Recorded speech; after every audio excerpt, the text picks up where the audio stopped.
di Nabi di nanggro Mekah nanggro Madinah kubu Maulana urus selanyan tanggai 12 ni batun gajah Rabiul Ula umur 2 bulan dalam kandungan ayahnya sayang netinggai donya yatim lam kandung di Rasulullah kata li ayah lahi Maulana kamati apui majusi semua hancur dumpuna patung-patung berhala sampai leurang bergetar Kaabah senang di Kaabah denganlah Maulana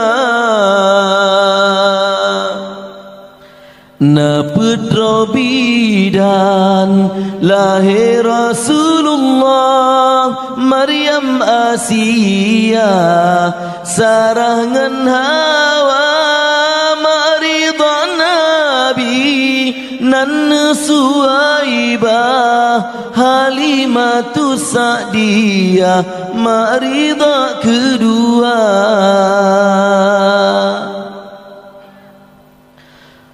umunam tun di Rasulullah kendak Allah sakit di pamahana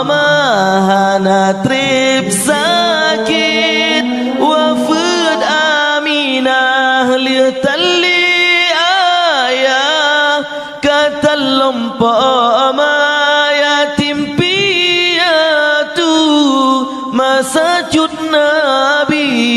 hendak Rabbi nyan kehudib Maulana tinggai sajane Abdul Muttalib yang asuh hudib masa cuti Maulana